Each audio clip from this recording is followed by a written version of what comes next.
$I, and the name of the field will be page. And we also need the date that was stored in that record. So $date auto equals grab the date auto field. And again, this is stored as a timestamp, so it would be nice to format this out in a more user-friendly format. So we'll do $date equals, using the date function, to say formatted in hours, minutes, seconds, month, day, year like before, and give it that $date auto. So take in date auto, that number, then format it out into an actual more easy to read date. So we've got our variables set up, and now we can go ahead and echo out what page we're on. So echo page, see page, $page, and if you space over a little, and let's see, date. So they hit it at $date. And let's see, go ahead and put a line return after that. So what page, and then the date that they hit it, again in order because it's ordering by in when it actually does the select. So let's go ahead and save this out and see if it works. Save as stats.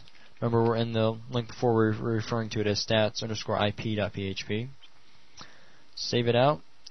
Go back to the little generator here. Click on an IP, and it looks like you forgot to block something in, or whether they're on line 19, line 18. Let's see. Yep, forgot to put the terminator. Okay. Script corrected. MySQL num row. So little typos getting a little bit later. MySQL num rows. Finally. And there we go. Page is viewed by localhost. Hit the tracker twice. Then went to page 1, refreshed page 1, went to page 2, page 3, so on, and then that's where I added it to the guest book. Yep. So let's go back and let's see where the other IP, it went to just one page. It hit the tracker page once. Cool. So there you have a little tracker system. So as people go through different pages, see how many individual people, how many pages each individual person has viewed, and then how many times each individual page has been viewed.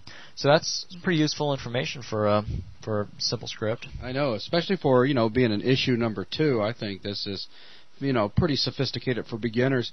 The whole key to this thing, I'd like to point out, it kind of all surrounds just that very basic tracker.php file that he wrote at the beginning, because he's coming in here and just simply including it into every file. So if he needs to make any sort of changes to the actual tracker system, in other words, if you wanted to go in there and actually, there's some information that you can retrieve, we'll get into this a little bit later, where you can actually find out what browser they have. You can find out, there's a ton of stuff that you can actually grab. But anyways, browser being probably one of the most demanded things, from people, operating system, et cetera, et cetera. But you can then break that information out and store it. And if you wanted to add all this a little bit later on, it'd be very simple to just go into that tracker.php file, add it in there, make your updates to the database, and everything just continues on instead of having to go to 50 different pages and making updates. You can include that. Well, like we put it on 3 pages, you can put it on 30 pages, 300 pages, but you're still using just one actual script to do tracking. Absolutely. So with this one right here, I know we've covered, or Logan's covered, a ton of content, and instead of kind of reviewing every single thing again, I think this is a particular lesson that might be beneficial if you just watch again to kind of re-grasp everything that's happening. It's really not that bad, though, if you think about it. Right, it's just going through queries, and some of it looks long because I went and took the time to go in and say IP. Like in these cases where I did, let's say I created a variable for page, created a variable for views. What you could do is it's fine to just echo out a MySQL result, but then you end up with lines that stretch out long, which is fine if you're very used to looking at it. This is just to make it a little bit easier to see. Right.